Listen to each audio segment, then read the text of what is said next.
तो ब्रेक के बाद एक बार फिर स्वागत है आपका हमारे इस चुनावी खास कार्यक्रम महासंग्राम में। लगातार नवजीत के साथ मैं देवेंद्र सुबह 7 बजे से लगातार मतदान के अपडेट देता रह रहा हूं और लगातार 6 बजे तक ये देते रहेंगे।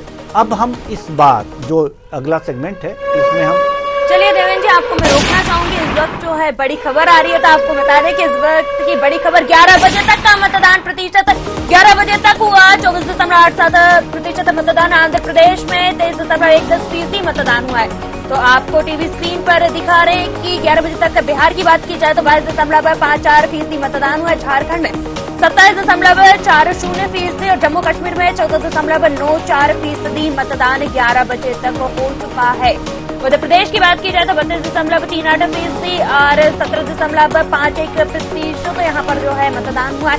23.28% मतदान 11 बजे तक हो चुका है। तो बड़ी खबर बता रहे हैं आपको, सुबह 7 बजे से लगातार हम आपको पल पल की अपडेट देते हुए आ रहे हैं। तो 11 बजे तक का मतदान प्रतिशत हम आपको टीवी स्क्रीन पर दिखा रहे हैं। आप देख सकते हैं आंध्र प्रदेश में 23.10% मतदान हुआ। बिहार की बात की जाए 22.54% और इसी के साथ आपको बता दें कि झारखंड में 27.40% मतदान हो चुका है।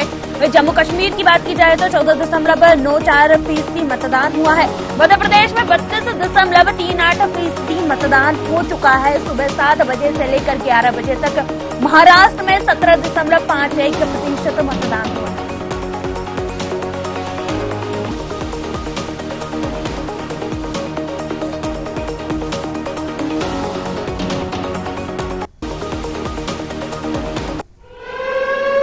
एक और बड़ी खबर आ रही है, तो आपको बता दें कि इस वक्त की बड़ी खबर जो है वो टीवी स्क्रीन पर आप देख रहे हैं। भोपाल से बीजेपी महिला वॉर रूम के जरिए विशेष प्रयोग, मतदान बढ़ाने के लिए बनाया गया महिला वॉर रूम। प्रदेश अध्यक्ष बीडी शर्मा का बयान सामने आया है। तो बड़ी खबर बता रहे हैं, मध्य प्रदेश से महिलाओं के वोट प्रतिशत बढ़ाने में रहेगी अहम भूमिका। वॉर रूम में महिला कार्यकर्ता कर रही काम, कार्यकर्ताओं से लेकर मंडल स्तर तक बनी चैन। तो बड़ी खबर बता रहे हैं आपको मध्य प्रदेश से महिला कार्यकर्ता काम कर रही हैं। आप तस्वीरों में देख सकते हैं कार्यालय से लेकर मंडल स्तर तक यह चेन बनी हुई है। आइए क्या कुछ कहना है बीडी शर्मा का, सुनते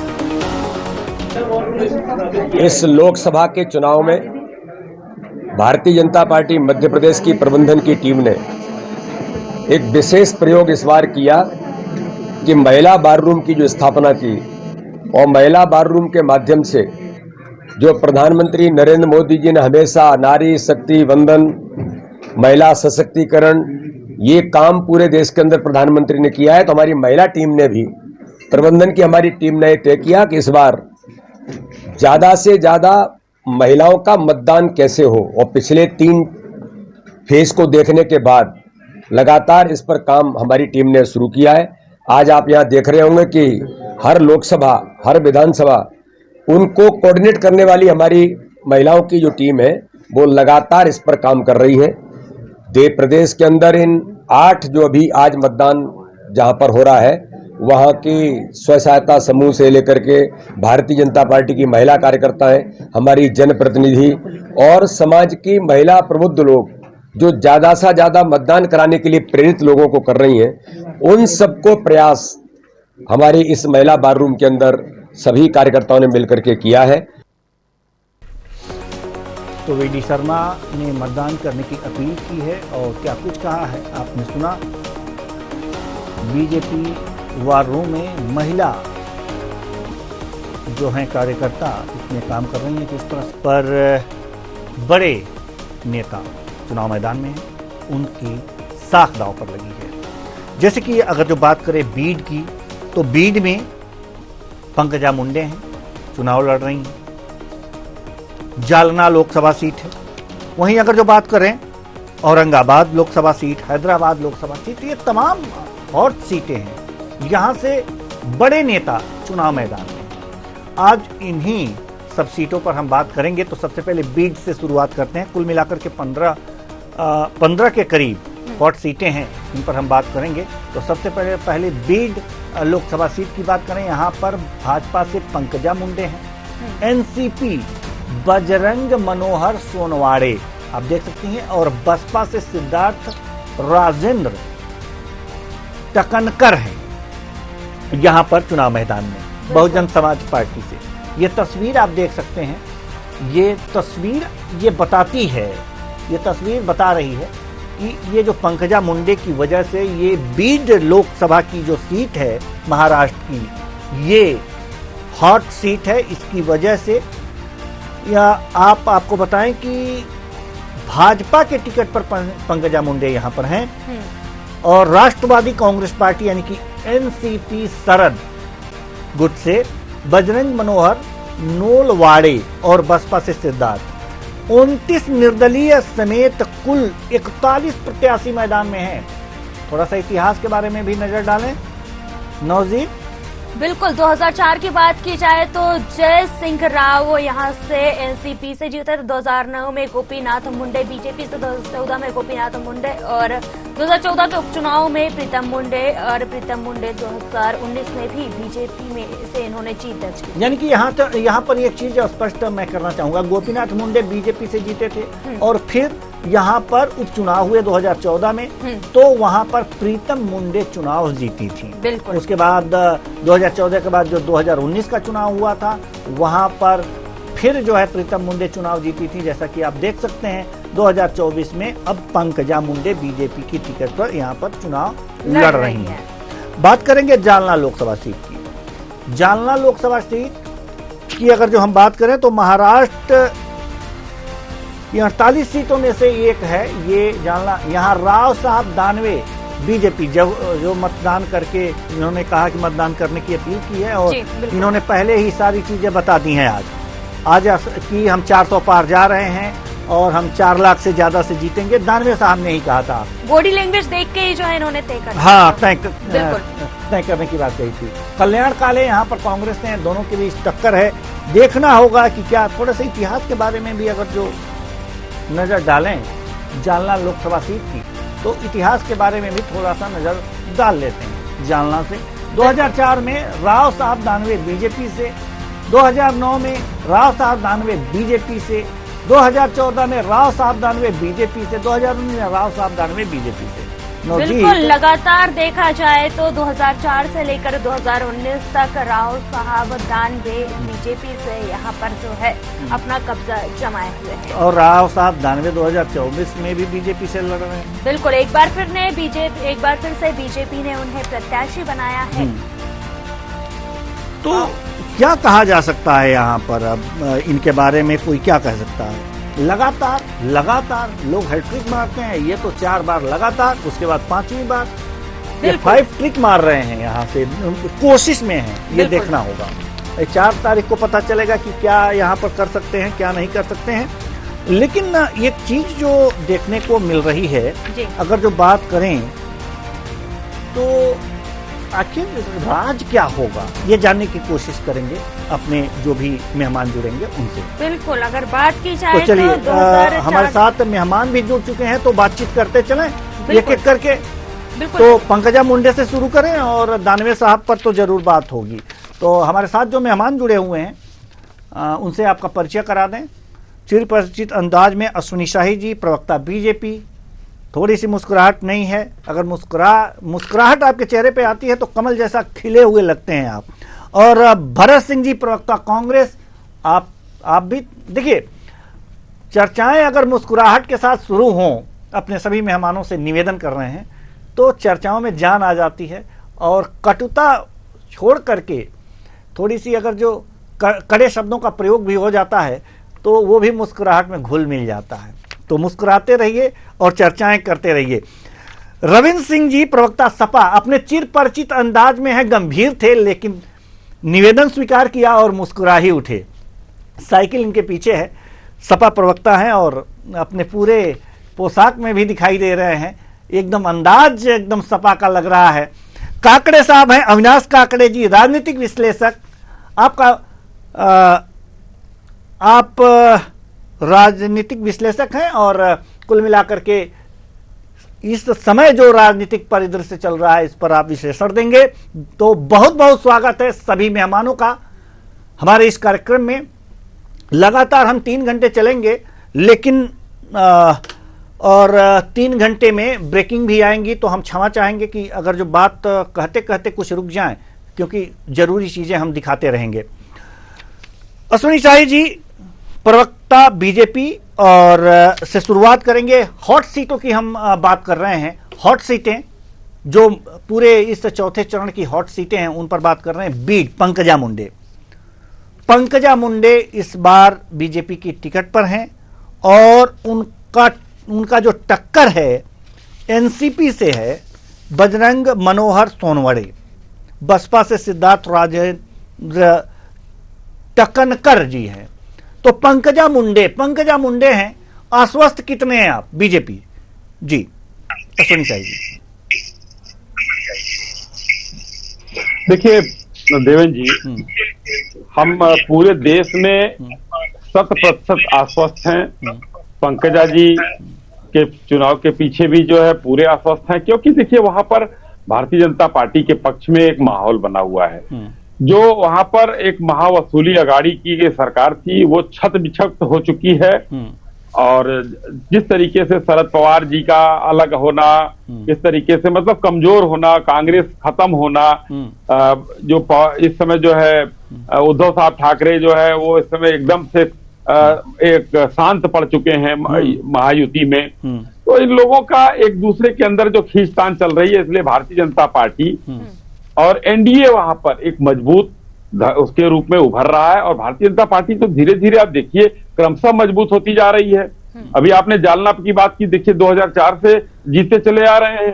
तो हमारी जो सीटें हैं हम लोगों ने उसको पकड़ कर रखा, और बीड भी हमारी बड़ी मजबूत सीट रही है। बीड में हम चुनाव जो है इस बार देखिए बड़े आराम से जीतते हुए नजर आ रहे हैं। हमें किसी से कोई टक्कर नहीं मिल रहा। हमको अपने कार्यकर्ताओं पर, अपने प्रत्याशी पर, अपने पार्टी के विकास कामों पर भरोसा है। तो पार्टी ने जो विकास के काम किए हम उसको लेकर जा रहे हैं। और ये लोग जाति की बात कर रहे हैं, ये लोग जो है तमाम तरह के संविधान लेकर, एक लाल किताब की तरह संविधान लेकर जो है वो नेता कांग्रेस घूम रहे हैं इस समय। जो संविधान के हत्यारे थे वो संविधान की किताब लेकर घूम रहे हैं। यही होता है। तो इतिहास में इन लोगों का नाम तो संविधान के हत्यारों के रूप में लिखा है। जनता सब जान रही है, आप लोगों के माध्यम से, सोशल मीडिया के माध्यम से जागरूक जनता है, और वो भरपूर जवाब देना चाहती है, अपनी वोट की चोट करना जानती है, और वो करेगी। चलिए, वोट की चोट करना जानती है। और बीड लोकसभा की हम बात कर रहे हैं। भरत सिंह जी, यहां पर अगर जो बीड की अगर जो हम बात करें तो एनसीपी ही है। तो और महाराष्ट्र में 1% की भी हम बात कर लें तो जो राजनीतिक खेल यहां पर हुए हैं महाराष्ट्र में, क्या यह कम प्रतिशत का मतदान उसी को दर्शाता है? देखिए देवेंद्र जी, जिस तरह से मतदान हो रहा है बहुत ही धीमा मतदान है इस बार, और ये मतदान दिखा रहा है कहीं न कहीं भाजपा के लिए खतरा है। पहले तो बीड लोकसभा पे अगर आ जाऊं मैं, तो पंकजा मुंडे जी को जिस तरह से टिकट मिला, हाँ ना, देना है नहीं देना है, इनको पार्टी पे रखना है कि नहीं रखना है, भाजपा इसी में परेशान थी, पंकजा ताई इसी में परेशान थी। कैसे भी करके उनको तो टिकट मिल गया। अब आ गई चुनाव जीतने की बारी। तो उनकी स्थिति ये है इस समय कि मराठा आंदोलन उग्र रूप से उनके खिलाफ है। सारे मराठाओं ने उनके खिलाफ बिगुल फूंक दिया है। तो ये मुझे नहीं समझ में आ रहा है कि शाही साहब किस तरह से उनको जो है कह रहे हैं कि बहुत अच्छी तरह से हमारी मजबूत स्थिति है, जीत के भी आ जाएंगी। मैं तो महाराष्ट्र में बैठा हूँ, आपको एक एक सीट की सिलसिलेवार तरीके से बता सकता हूँ कि कौन कहाँ किस पोजीशन में है। जालना में भी हमारी मजबूत स्थिति है।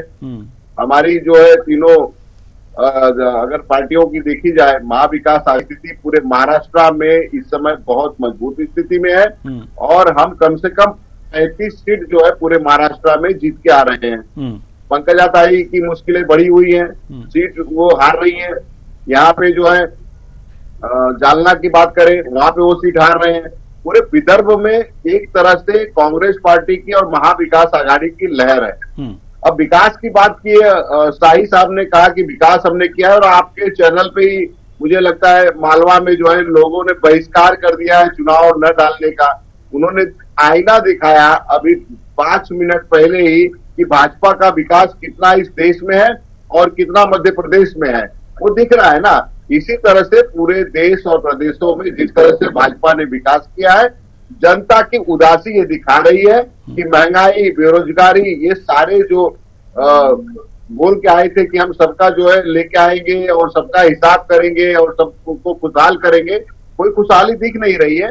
तो ये परेशानी कहीं ना कहीं भाजपा के लिए बढ़ गई है, और यही वजह है कि देश के प्रधानमंत्री पे अब लोगों का भरोसा नहीं रहा, और देश के प्रधानमंत्री का अपने साथियों पे भरोसा नहीं रहा। वही अदानी अंबानी के लिए राहुल जी बार बार हर मंत्री उठाते थे, अब उन पे सवाल उठाने लगे हैं देश के प्रधानमंत्री नरेंद्र मोदी जी। और एक छोटी सी बात कह के 10 सेकेंड में खत्म करूंगा कि जिस पैसे की बात कर रहे थे, टेम्पो की बात कर रहे थे कि टेम्पो भर भर के पैसा जो है वो राहुल जी को जा रहा है, कांग्रेस पार्टी को जा रहा है। मुझे बड़ी ताज्जुब होती है शाही साहब कि ईडी आपके पास, सीबीआई आपके पास, केंद्रीय एजेंसियां आपके पास, और अभी तक आप चुप बैठे हैं। अरे अभी तक अगर ये पता चलता कि भरत सिंह के पास इतने पैसे आए हैं, अगर पता चलता तो तुरंत तो ईडी सीबीआई आ जाती, और आपके सेवक जो है चौकीदार और चुपचाप बैठे हैं। कहीं ना कहीं दाल में गड़बड़ी है, और पूरी तरह से बता रहा हूं, भाजपा का सफाया हो रहा है। 400 का जो नारा दिए हैं, 200 तो ये ऐसे ही खत्म हो गए, क्योंकि प्रधानमंत्री हर मंच से कह रहे हैं कि जो भी अब आएगा उसमें से आधा कांग्रेस ले लेगी और इंडिया का गठबंधन ले लेगा। ये 400 का अगर नारा देते हैं, अगर उसको हम मान ले तो 200 तो वैसे ही इनसे ले लेंगे आधा, तो ये बचे कहाँ? आधा है, आज आधा है, और 4 जून को ये पूरी तरह से साफ हो जाए। जी चलिए, हम सपा प्रवक्ता रविंद्र सिंह जी के पास आना चाहेंगे। चलिए, आपको रोकना चाहूंगी देवेंद्र जी, बड़ी खबर आ रही है इस बीच। तो आपको बता दें कि इस वक्त की बड़ी खबर टीवी स्क्रीन पर आपको दिखा रहे हैं। 11 बजे तक का मतदान प्रतिशत कितना हुआ है? 11 बजे तक का बता दें आपको कि 24.87% मतदान हुआ है। आंध्र प्रदेश की बात की जाए, मध्य प्रदेश की बात की जाए, बिहार की, तो बिहार में 22.54% मतदान, झारखंड में 27.40, जम्मू कश्मीर में 14.94% यहाँ पर मतदान हो चुका है। तो सुबह लगातार 7 बजे से हम आपको टीवी स्क्रीन पर पल की अपडेट दे रहे हैं। मध्य प्रदेश की बात की जाए 32.38% यहाँ पर मतदान हुआ है। झारखंड में 70.40% मतदान हुआ है। जम्मू कश्मीर में 14.94% मतदान हुआ है। 11 बजे तक मध्य प्रदेश में 32.38% मतदान हुआ है। सुबह से ही लगातार 7 बजे से हम आपको चुनाव की अपडेट दे रहे हैं। इसी बीच आपने देखा कि किस तरीके से आरोप प्रत्यारोप का दौर भी लगातार सामने आता रहा। वहीं 11 बजे तक का मतदान प्रतिशत आप टीवी स्क्रीन पर देख सकते हैं।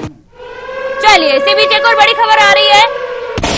तो आपको बता दें कि इस वक्त की बड़ी खबर जो है टीवी स्क्रीन पर आप देख सकते हैं कि भोपाल से बीजेपी महिला वार रूम के जरिए विशेष प्रयोग मतदान बढ़ाने के लिए बनाया गया महिलाओं का वार रूम। प्रदेश अध्यक्ष पीडी शर्मा का बयान भी सामने आया है।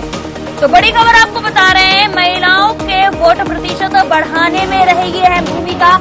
वार रूम में महिला कार्यकर्ता कर रही काम। कार्यकर्ता से लेकर मंडल स्तर तक की यहाँ पर तैयारियां की गई है महिलाओं को सशक्त बनाने की, और ये कदम उठाया गया है।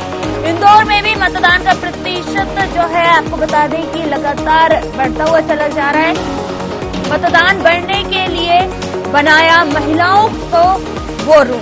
तो महिलाओं के लिए वॉर रूम बनाया गया था ताकि मतदान प्रतिशत को बढ़ाया जा सके।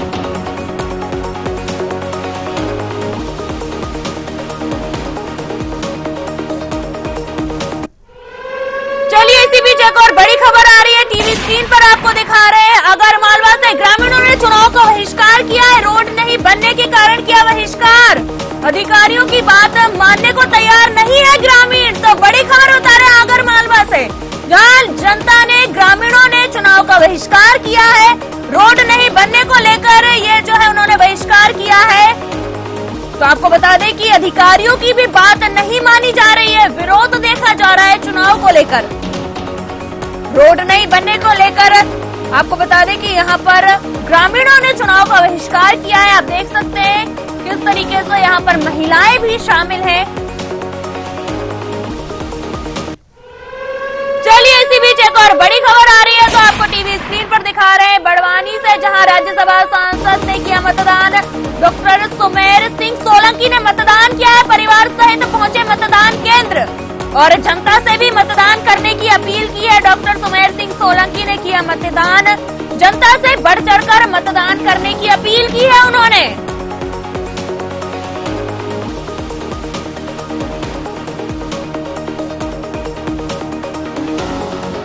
तो आपको बता दें कि परिवार के साथ मतदान करने पहुंचे और जनता से भी बढ़ चढ़कर मतदान करने की अपील की गई है।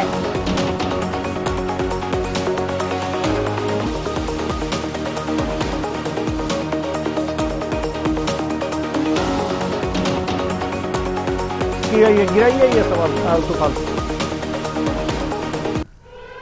चलिए इसी बीच एक और बड़ी खबर आ रही है तो आपको बता दें कि इस वक्त जो है बड़ी खबर आपको टीवी स्क्रीन पर दिखा रहे हैं कि किस तरीके से लगातार चुनाव की अपडेट, पल पल की अपडेट हम आपको दिखा रहे हैं। तो बड़ी खबर यूपी से लखीमपुर खीरी से बड़ी खबर आ रही है।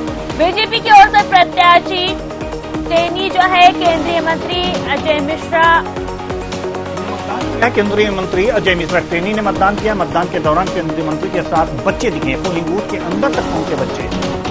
तो क्या बच्चे ले जाना यहां पर अलाउ है क्या? ये बड़ा सवाल, और ये सवाल हम करेंगे अपने मेहमानों से। अजय मिश्रा टेनी ये जो हैं, ये अजय मिश्रा टेनी ये केंद्रीय मंत्री हैं, अब बच्चों के साथ मतदान केंद्र पर पहुंचे हैं। ये देखिए पूरा मतदान को खेल बना लिया है। तो यहां देखिए बच्चे भी यहां पर आए हैं, बच्चे को दिखाना चाहते हैं, उनकी उत्सुकता को कम करना चाहते हैं कि कैसे मतदान होता है। बच्चों को मतदान केंद्र के अंदर लाए। ये तस्वीरें देख सकते हैं, ये वीडियो देख सकते हैं, पूरा मतदान का ये खेल। ये अब हम अपने मेहमानों की तरफ रुख करेंगे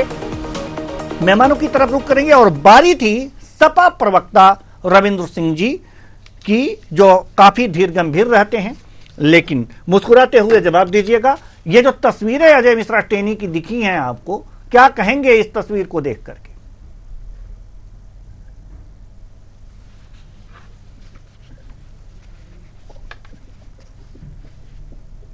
पीठासीन अधिकारी ने आपत्ति नहीं किया है तो उसको तुरंत सस्पेंड किया जाना चाहिए था चुनाव आयोग के द्वारा। हमारे वहां से शिकायत जा चुकी है, अब ये देखना है कि उस पर कार्रवाई होती है नहीं होती है जी। फिर आते हैं अजय मिश्रा टेनी पे, जो हत्यारोपी रहा हो, उसके बाद भी मंत्री बना हो, मंत्री बनने के बाद भी उसने हत्या किया हो, तो ऐसे व्यक्ति से कानून की अपेक्षा करना किन्हीं भी प्रकार से अपने को गलतफहमी में डालने का होगा। चुनाव आयोग अगर इस पे कोई कार्रवाई नहीं करता है तो यह माना जाएगा कि चुनाव आयोग भारतीय जनता पार्टी का पालतू बन के बैठा हुआ है। जी धन्यवाद। जी बिल्कुल। अविनाश काकड़े जी, राजनीतिक विश्लेषक, हालांकि हम किसी और मुद्दे पे, किसी और प्रश्न पे आपका उत्तर लेना चाहते थे, लेकिन ये सबसे बड़ा ये एक वीडियो आया है, सबसे बड़ा मुद्दा तो यही हो गया कि क्या मतदान केंद्र के अंदर बच्चों को लेकर के जाया जा सकता है? चुनाव आयोग इसकी इजाजत देता है, चाहे मंत्री हो या संतरी हो? काकड़े साहब, इसके बारे में तो चर्चा करना ही बेमानी हो गई है जी। तो भगवान उसमें आ जाते हैं, मंगलसूत्र उसमें आ जाता है, गाय आ जाती है, धर्म आ जाता है, जाति आ जाती है, ये सारा तो इसमें आया ही। और इसमें इलेक्शन कमीशन कौन है? जब प्रधानमंत्री जी ने मंगलसूत्र की बात किया, गाय भैंस और जमीन की बात। चलिए, आपकी आवाज रिपीट हो रही है, हम आपके पास आएंगे और इस पर जरूर आपका कमेंट लेंगे। अश्वनी शाही जी, बड़ी गंभीर विषय, एक तरह से कहा जा सकता है बच्चों का खेल नहीं है चुनाव। सरकारें बनती हैं और बिगड़ती हैं मतदाताओं के मतदान से। यहां पर बच्चों को ले जाना कितना जायज लगता है आपको?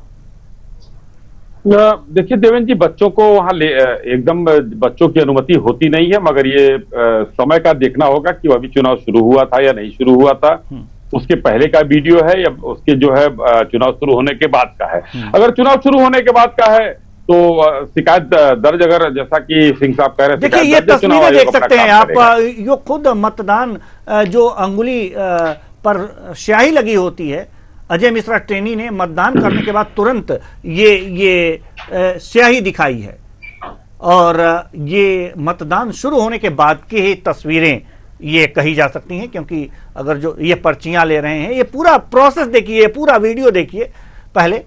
जी अश्विनी शाही जी। जी, देखिए मैंने वही कहा कि ये तो वो वहाँ के अब पीठासीन अधिकारी को देखना है कि भाई क्या उनका जो है पढ़ चुका था, नहीं पढ़ चुका था, क्या है। साक्षी इस बारे में हमको कुछ नहीं कहना, क्योंकि वहां पर जो प्रशासन की व्यवस्था है वो सबके लिए एक बराबर है। बच्चे वहां नहीं जा सकते। अभी कुछ दिन पहले ही बच्चों को ले जाने पर जो है चुनाव आयोग ने बड़ा गंभीरता से उस पर जो है कार्रवाई की थी। तो हो सकता है कि इनको भी नोटिस दी जाए। जी बिल्कुल, इसमें कोई ये हल्का काम नहीं है, ये बच्चों का खेल नहीं है। आपने जो कहा वो सच्चाई है, बच्चों को नहीं ले जाना चाहिए। जी ये चुनाव आयोग देखेगा। भरत सिंह जी, इस पर आपका कमेंट चाहेंगे, आपकी राय जानना चाहेंगे जल्दी से। देखिए वो बेचारे वो पीठासीन अधिकारी क्या करेंगे, उनकी गलती नहीं है, वो बेचारे पीट जाएंगे, क्योंकि जो गए हैं आप जानते हैं कि कौन व्यक्ति है वो व्यक्ति के लिए देश के प्रधानमंत्री कुछ नहीं कह पाते हैं, तो ये अश्विनी भाई क्या कह पाएंगे, मेरे भाई है, ये कुछ बोल नहीं पाएंगे। लेकिन कानून व्यवस्था की अगर आप बात करें वो ध्वस्त हो चुका है। आप अगर चुनाव आयोग की बात करें वो ध्वस्त हो चुका है। तो ये बड़ी बेईमानी है कि कम से कम उनके लिए ये सब छूट है। देखिए वहां पे भाजपा में चाहे वो करप्शन किया हुआ व्यक्ति हो, चाहे वो बलात्कारी हो, चाहे वो गुंडा हो, कैसा भी व्यक्ति हो, ये सब के लिए जो है वो चाहे चुनाव आयोग हो, चाहे प्रशासन हो, चाहे देश के प्रधानमंत्री नरेंद्र मोदी जी हो, ये सभी लोगों ने उन लोगों को छूट दी है, क्योंकि यही तो गारंटी है ना मोदी जी की। वो जो कहते हैं ना कि गारंटी मतलब मोदी जी की गारंटी, मोदी की गारंटी, तो मोदी जी की गारंटी आपको दिख रहा है कि किस तरह से चुनाव आयोग को, पीठाधीन अधिकारी को, सभी को धत्ता बताते हुए बच्चों को भी ले जाके और बड़े गर्व से अपने उंगली को दिखा रहे हैं कि भैया मैंने तो वोट दे दिया है, अब जो तुम लोग को करना है वो करो। अब इससे ज्यादा मैं क्या कहूँ। जी बिल्कुल। अब चूंकि बात अजय मिश्रा टेनी की हो रही है, और अजय मिश्रा टेनी की वजह से भी ये जो हॉट सीटें हैं चौथे चरण की, उसमें से एक है, तो थोड़े से हम अपने दर्शकों को दिखाना चाहेंगे ग्राफिक्स के माध्यम से कि यहाँ पर किनके बीच टक्कर है और यहाँ के इतिहास क्या रहे हैं जल्दी से। तो खीरी लोकसभा सीट, और जहां से अजय मिश्रा टेनी प्रत्याशी हैं, केंद्रीय मंत्री हैं, और अभी बच्चों के साथ वहां पर दिखे हैं मतदान केंद्र में। जी ये औरंगाबाद नहीं, खीरी लोकसभा सीट है। खीरी लोकसभा सीट के अगर जो ग्राफिक्स चला सकते हो तो चलाइए। खीरी लोकसभा सीट वो क्रम से नहीं है, लेकिन अब ये स्थितियां जो आई हैं इसमें उस सीट के बारे में जिक्र करना बहुत जरूरी हो गया है, और सपा प्रवक्ता हमारे साथ मौजूद भी हैं। तो हम आपको बताएं कि इसमें अजय मिश्रा टेनी बीजेपी से हैं, और सपा से उत्कर्ष वर्मा और बसपा से अंशय कालरा रॉकी यहां पर चुनाव मैदान में है।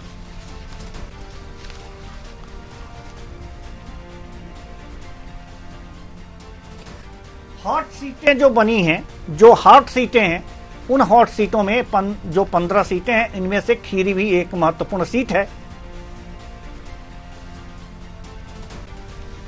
तो चलिए हम आते हैं अपने मेहमान के पास।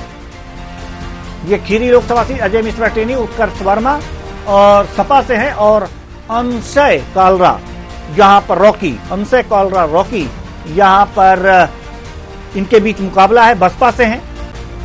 बात अगर जो करें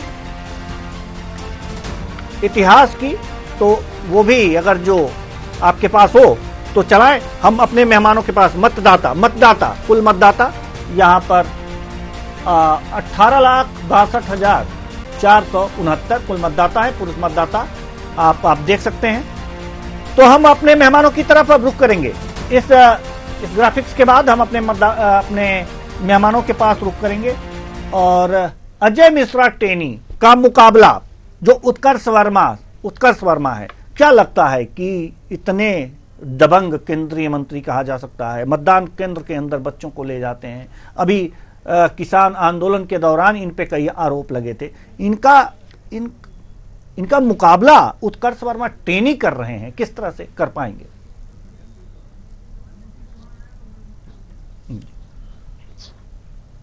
जी रविंद्र जी, हम आपसे सवाल कर रहे हैं। देखिए, खीरी लोकसभा क्षेत्र ऐसा है कि जो पहली बार चुनाव में तो था नहीं, दूसरी बार चुनाव में बना था ये।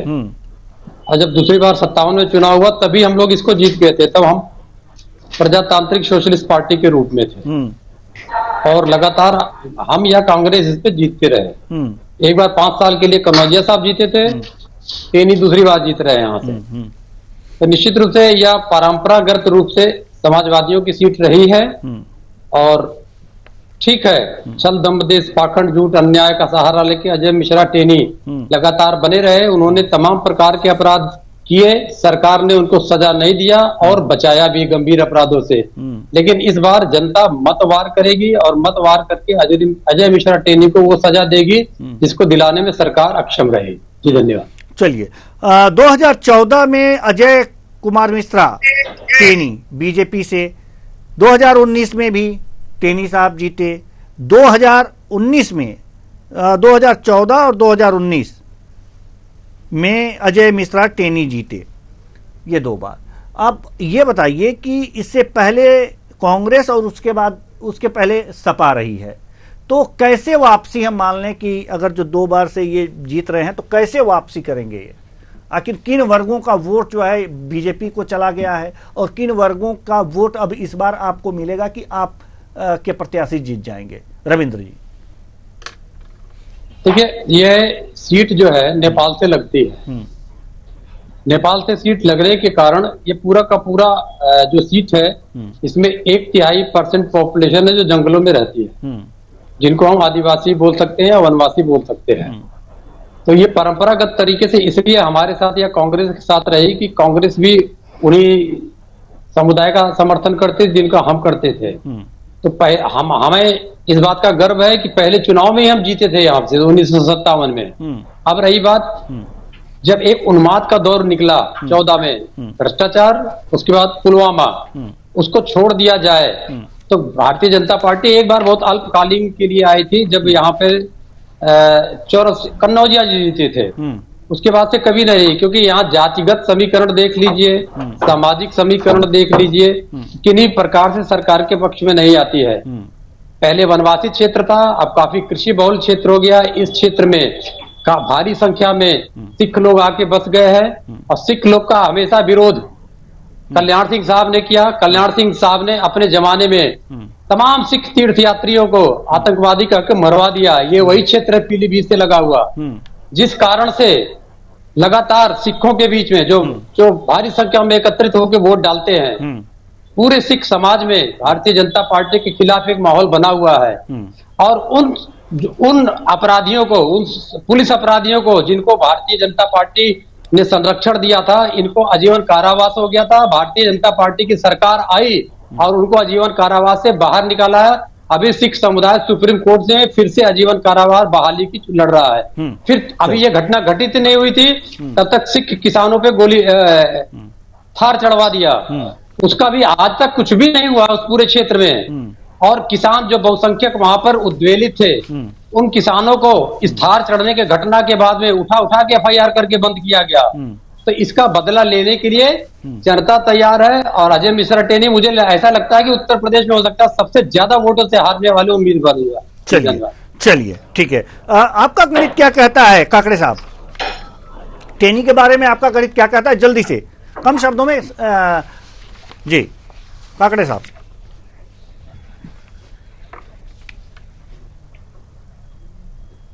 जी, काकड़े साहब तक आवाज हमारी नहीं पहुंच पा रही है, तो हमारी आवाज काकड़े साहब तक पहुंचाने का अगर जो कष्ट किया जाए तो बेहतर होगा। अब एक मेहमान हमारे साथ जुड़ गए हैं, अनिल सिंह चौहान जी, कांग्रेस प्रवक्ता। भरत जी की जगह पर आप आए हैं, बहुत बहुत स्वागत है आपका हमारे इस कार्यक्रम में। चर्चा की शुरुआत हो गई है। भरत सिंह जी ने भी अच्छा खासा ये किया था, लेकिन अब हम बात करें, हम हॉट सीटों की बात कर रहे हैं, आप बाद में आए हैं तो पहले हम आपको बताते हैं हॉट सीटों की बात कर रहे हैं। जो 15 इस चरण में 15 के करीब जो हॉट सीटें हैं उनके बारे में बात कर रहे हैं। तो वीना हो गया है, खीरी हो गया, और जालना की जहां तक बात है तो कम से कम हो ही गया है। औरंगाबाद की तरफ हम रुख करेंगे, औरंगाबाद लोकसभा सीट की तरफ, और इनके किनके किनके बीच मुकाबला है हम ये जरा अपने दर्शकों को दिखा दें, उसके बाद से फिर हम सवाल और जवाब लेते हैं। औरंगाबाद, चंद्रकांत खैरे शिवसेना यूबीटी और संदीपान भूमरे शिवसेना शिंदे गुट, यानी कि चंद्रकांत खैरे यूबीटी यानी कि ये उद्धव ठाकरे की जो शिवसेना है इनसे, और संदीपान भूमरे शिवसेना शिंदे गुट के बीच यहां पर मुकाबला देखा जा रहा है। बाकी अगर जो हिस्ट्री की बात करें तो इस सीट की अगर जो हिस्ट्री बता पाएं तो हमें जरूर बता दें। संदीपान भूमरे मैदान में है और शिवसेना यूबीटी चंद्रकांत खैरे मैदान में। औरंगाबाद के निखिल कुमार बिल्कुल, सुशील कुमार 2014 से भारतीय जनता पार्टी और सुशील कुमार 14 से लेकर 19 तक भारतीय जनता पार्टी यहाँ पर जो है इसने अपना कब्जा बनाया हुआ था। तो आपको इतिहास की बात बता रहे हैं तो निखिल कुमार कांग्रेस 2004 में, इसके बाद अगर बात की जाए निखिल कुमार के बाद तो 2009 में भी सुशील कुमार ने जनता दल यूनाइटेड से यहाँ पे अपनी जीत दर्ज की थी, और 2014 से 2019 तक सुशील कुमार सिंह भारतीय जनता पार्टी से यहाँ पर मौजूद थे, और 2019 में सुशील कुमार सिंह भारतीय जनता पार्टी से, 2024 में जो हमारे साथ प्रत्याशी हैं ये कहा जा सकता है शिवसेना शिंदे गुट से संदीपान भूमरे, इसलिए चर्चित हो गई है सीट, और शिवसेना यूबीटी से चंद्रकांत खैरे मैदान में है। तो हम आना चाहेंगे अश्विनी शाही जी के पास। अश्विनी शाही जी बीजेपी से हमारे साथ मौजूद हैं। जी अश्विनी शाही जी, सवाल यहाँ पर यह है कि यहाँ पर शिवसेना और शिवसेना की लड़ाई यहाँ पर देखने को मिल रही है, क्या कहेंगे आप, कौन गुट भारी पड़ेगा और क्यों? बिहार का आप दिखा रहे थे, सुशील कुमार सिंह जी वहां से जीते थे, और आप बात कर रहे हैं औरंगाबाद। बिल्कुल ये जो है ये यहाँ गड़बड़ी हो गई है हम वहाँ हिस्ट्री के बारे में, वहां पर हमारे अगर जो तो आप हाँ, हम चाहेंगे पीसीआर में हमारे प्रोड्यूसर को यहाँ पर बता दिया जाए कि जो ग्राफिक्स हैं चलाने में आसानी होगी। जी औरंगाबाद, जी देखिए महाराष्ट्र, जी औरंगाबाद में जो है जो लड़ाई है, औरंगाबाद की सीट शायद हमको लग रहा है कि एमआईएम के पास थी वहां, और भारतीय जनता पार्टी इस समय देखिए पिछले चुनाव में हम लोग 48 में से 41 सीट जीते थे। हमारे साथ बाला साहब ठाकरे जी की पार्टी हुआ करती थी, और आज भी हमारे पास बाला साहब ठाकरे जी की पार्टी है। तो इस समय जो है 41 सीटें जो थी उसको रिटेन करना हमारी प्राथमिकता है, चाहे वो हम जो 7 सीटें हारे थे इन लोगों के पास गई थी, बाकी लोगों के पास, तो उसमें एक हारने वाली सीट में वो भी थी। हमारा पूरा प्रयास रहेगा, क्योंकि वहां पर वोट का जो समीकरण है कुछ दूसरे तरीके से है, लेकिन इस बार भारतीय जनता पार्टी ने अपना पूरा प्रयास किया है कि इस बार वहां पर टफ फाइट हो और भारतीय जनता पार्टी का प्रत्याशी वहां पर विजयी हो। तो अभी 4 तारीख तक का हमको इंतजार करना पड़ेगा, क्योंकि हम लोग ज्योतिषी नहीं है, हम लोग अपने काम के बल पर जा रहे हैं जनता के बीच में, और जनता हमको जो है वहां से चुनकर भेजेगी, इतना विश्वास है। जनता वोट भी कर रही है, जनता हमको वहां से चुनकर भेजेगी। चलिए अनिल सिंह चौहान जी हमारे साथ मौजूद हैं। अनिल सिंह चौहान जी, शिवसेना वर्सेस शिवसेना, कांग्रेस कहां?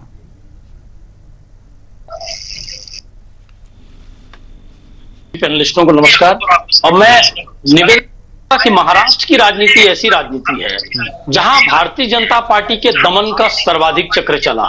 आपने देखा होगा कि राकपा दलों को कैसे खत्म किया गया या तोड़ने का प्रयास किया गया, वो सफल नहीं हो पाए अलग बात है, लेकिन देखिए किस तरह से दमन, कुचक्र और भ्रष्टाचार का भी एक पूर्व चेहरा देखने को मिला। चाहे अशोक चौहान जी का मामला रहा हो, जिसे प्रधानमंत्री जी ने 3 दिन पहले गालियां दी हो और कहा हो कि शहीदों की विधवाओं का पैसा खा लिया, जमीन खा लिया, वो 10,000 करोड़ का घोटालेबाज है, और उसके बाद उनको राज्यसभा का टिकट दे दिया, भाजपा में वॉशिंग मशीन से साफ कर लिए। तो महाराष्ट्र में आप देखिएगा कि मैं समझता हूं हिंदुस्तान के सर्वाधिक नुकसान भारतीय जनता पार्टी को अगर किसी प्रदेश में है तो महाराष्ट्र में है।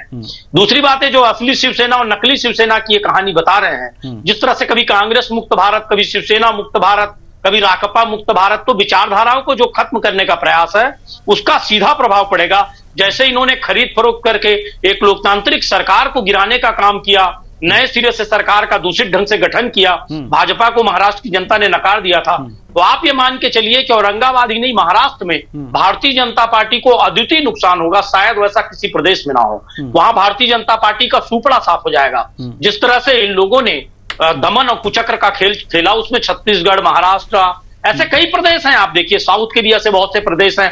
आप लगातार ईडी आईटी के छापेमारी वहां हुई, आप देख लीजिए कि वहां शिवसेना के नेता संजय राउत को किस तरह से जेल भेजा गया और छोटे से स्कैम में उनको 6 महीने तक जेल में रखने का काम किया गया। स्कैम था भी नहीं, हो छोटा सा आरोप था, 10-20 हजार 1 लाख रुपए का। तो इस तरह से ईडी जहां हजारों करोड़ का स्कैम होता है, हजारों करोड़ का लेन देन होता है, खुलेआम पीएम केयर्स फंड में होता है, खुलेआम चंदा के माध्यम में होता है, इलेक्टोरल बॉन्ड में, उसमें ईडी शांत रहती है। लेकिन इस तरह से जो बदले की राजनीति हुई है उसका बहुत बड़ा असर आपको देखने को मिलेगा महाराष्ट्र में। और औरंगाबाद सीट तो 100% आप मान के चलिए कि महाराष्ट्र के हाथ से निकल गई है। 4 जून को उसका परिणाम आपको देखने को मिलेगा देवेंद्र जी। जी बिल्कुल, तो परिणाम तो देखने को मिलेगा ही, लेकिन एक बड़ी खबर आ रही है नवजीत। बिल्कुल, तो बड़ी खबर उत्तर प्रदेश से। रायबरेली में कांग्रेस पर जमकर कर्जे। सीएम योगी आदित्यनाथ, जब इनकी सरकार थी तो कांग्रेस ने कहा था राम और कृष्ण हुए ही नहीं।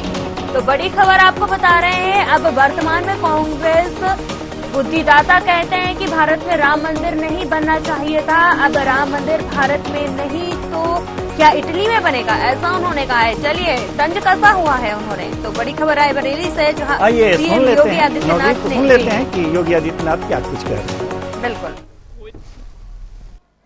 जब इनकी सरकार थी तब कांग्रेस ने क्या किया था? तब कांग्रेस ने कहा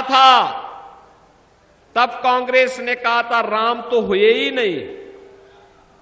कहा था ना, राम सेतु को तोड़ने का काम किया था ना कांग्रेस ने। और तब सुप्रीम कोर्ट में इन्होंने एफिडेविट दिया था कि राम तो हुए ही नहीं, कृष्ण हुए ही नहीं। ये भारत की सरकार कहती है, जो संविधान की शपथ लेती है और जिस संविधान में मूल प्रति में पुष्पक विमान से लंका से अयोध्या आते हुए भगवान राम के दरबार को दिखाया गया है, वह सरकार इतनी झूठ देश की सुप्रीम कोर्ट में बोलती है। बहनों और भाइयों, इसीलिए इनके बुद्धिदाता क्या कहते हैं वर्तमान में? कहते हैं भारत में राम मंदिर नहीं बनना चाहिए था। अरे भारत में नहीं बनेगा तो क्या इटली में बनेगा क्या राम मंदिर? तो भारत में राम मंदिर नहीं बनेगा तो क्या इटली में बनेगा राम मंदिर? तो अनिल सिंह चौहान जी, ये आप ही की तरफ इशारा है, कांग्रेस की तरफ। क्या कहेंगे? जल्दी से अपना कमेंट इस पर दीजिए। उसके बाद देवेंद्र जी, मोदी जी की सरकार में इनके पुरातत्व मंत्री ने सर्वोच्च न्यायालय में बकायदा राम सेतु के मामले में वही एफिडेविट दिया है, बल्कि 2 लाइन जोड़ कर दिया है कि ये कहीं भी कृत्रिम नहीं है, प्राकृतिक रूप से बना है। ये कहीं भी किसी भी राम सेतु के नाम से नहीं है, ना ये कहीं से वानरों ने निर्माण किया है। और वही एफिडेविट कांग्रेस की सरकार ने कहा था कि हम इस बात के तथ्य नहीं दे सकते कि राम सेतु भगवान राम के जमाने में बना। लेकिन तो 2 कदम आगे निकल गई सर्वोच्च न्यायालय में एफिडेविट देने में। इन्हीं के सांसद ने जब इनके केंद्रीय मंत्री से सवाल पूछा तो भरे सदन में उन्होंने कहा कि हाँ, हमने एफिडेविट सर्वोच्च न्यायालय में दिया है जो काल्पनिक है। और उसी आधार पर ये कांग्रेस को कहते हैं कि राम काल्पनिक और कृष्ण काल्पनिक कहती है। अरे कांग्रेस तो सदैव राम मंदिर के पक्ष में थी। बस बात इतनी सी थी कि हम चाहते थे कि कानूनन राम मंदिर बने, हिंसा के रास्ते से भगवान राम जैसे मर्यादा पुरुषोत्तम भगवान की स्थापना, उनके मंदिर की स्थापना नहीं होनी चाहिए। और भारतीय जनता पार्टी हिंसा, प्रोपेगेंडा और वोट की राजनीति राम मंदिर पर करती थी। आज राम मंदिर जो निर्माण हुआ है उसमें इंदिरा जी से लेकर राजीव से लेके का योगदान रहा है और भारतीय जनता पार्टी उसका सिर्फ वोट का ध्रुवीकरण करने का प्रयास करती है। और अगर ये राम सेतु के मामले में हमेशा बदनाम करते हैं कि काल्पनिक है, तो नरेंद्र मोदी सरकार अभी भी शपथ पत्र प्रस्तुत कर दे, आपके चैनल पर भाजपा शपथ पत्र प्रस्तुत कर दे कि उन्होंने नहीं कहा कि राम मंदिर तो राम सेतु काल्पनिक है, और उसी पर वोट की राजनीति, आलू से सोना बनाने का फार्मूला मोदी जी लाएंगे और बदनाम राहुल जी को करेंगे। तो ये भारतीय जनता पार्टी का चाल चरित्र चेहरा है देवेंद्र जी। ये जानबूझकर वोटों के ध्रुवीकरण की बात करते हैं। योगी जी वहां 10 साल से ऊपर हो गया सरकार में है, ये बात नहीं करते विकास क्या हुआ, क्यों अभी भी उत्तर प्रदेश का किसान भूखा मर रहा है, क्यों ऑल इंडिया लेवल पे एमएसपी तय नहीं करती मोदी सरकार, क्यों गरीब और गरीब होता जा रहा है, क्यों बेरोजगारी लगातार 50 सालों के चरम पर है, इस पर भाजपा बात करने को तैयार नहीं है। ये लगातार ध्रुवीकरण का प्रयास करना, हिंदू मुसलमान, हिंदू ईसाई, हिंदू सिख, आपके कहने का तात्पर्य है कि 2 कदम आगे निकल गई मूल अवधारणा काल्पनिक बताने में, राम सेतु को काल्पनिक बताने में बीजेपी 2 कदम आगे निकल गई, आपका ये कहना है। ऐसा एफिडेविट दिया है इन्होंने कोर्ट में। अश्वनी शाही जी जल्दी से जवाब दीजिए, क्योंकि और भी बहुत सी सीटें हैं उन पे भी चर्चा करनी है, लेकिन बड़ा आरोप लगा है बीजेपी पर। अश्वनी शाही जी चलिए, अश्वनी शाही जी से संपर्क नहीं हो पा रहा है। रविंद्र जी हम आपके पास आना चाहेंगे। योगी आदित्यनाथ के इस बयान को सपा किस रूप में देखती है? योगी आदित्यनाथ जी के सामने लोकसभा चुनाव चुनौती नहीं है, उनके सामने चुनौती है कि वो मुख्यमंत्री बने रहेंगे कि नहीं। उस दिशा में पहुंचने के लिए वो कुछ भी करेंगे। ये महोदय जो प्रभु श्री राम के नाम पे उन्माद फैलाने का प्रयास कर रहे थे, उनको ये बताना चाहिए कि 1992 में प्रभु श्री राम का मंदिर गिराया किसने था, और गिराने के बाद उत्तर प्रदेश की जनता ने कैसे बाहर कर दिया था भारतीय जनता पार्टी को। दूसरा, प्रभु श्री राम को अवैध संतान बताने वाला योगी आदित्यनाथ की कैबिनेट में कैबिनेट मंत्री कैसे है? फिर योगी आदित्यनाथ जी की कैबिनेट में योगी आदित्यनाथ जी मुख्यमंत्री कैसे हैं? उन्होंने बजरंग बली को दलित बताया था। फिर उन्हीं की कैबिनेट में एक उप मुख्यमंत्री था दिनेश शर्मा, जिसको मोदी जी ने प्रमोट करके केंद्र में बना दिया सांसद राज्यसभा में। उसने कहा था माता सीता मतलब माता जानकी टेस्ट ट्यूब बेबी हैं, ये हिंदू धर्म के अपराधी हैं।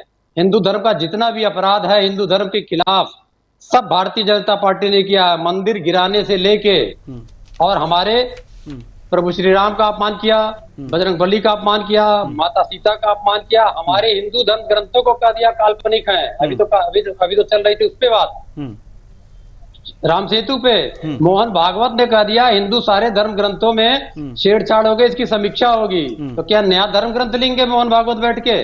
चलिए, इसमें शर्म नहीं आती योगी आदित्यनाथ को? योगी आदित्यनाथ हो सकता है वो नाथ पंथ के मुखिया हैं, इसलिए उनको वैदिक हिंदू परंपरा के बारे में जानकारी ना हो, खाली वोट लेने के लिए बातें कर रहे हो। तो उनके भड़काने से कुछ भी भड़कने वाला नहीं है। वो भड़काने की राजनीति कर चुके हैं। 7 दंगे उनके नाम से लिखे हुए हैं, 2 दंगे में उनके लोग सजा पा चुके हैं। चलिए, तो इस प्रकार की राजनीति अब नहीं चलेगी। अब बेरोजगारी, महंगाई और भ्रष्टाचार के खिलाफ राजनीति चलेगी। चलिए, बेरोजगारी, महंगाई, भ्रष्टाचार के खिलाफ राजनीति चलेगी और ये चलती रहेगी। और साथ ही साथ हमारा जो ये कार्यक्रम है ये भी चलता रहेगा। लेकिन वक्त हो चला है एक छोटे से ब्रेक का। ब्रेक के बाद हम जल्दी लौटेंगे, तो लेते हैं एक छोटा सा ब्रेक।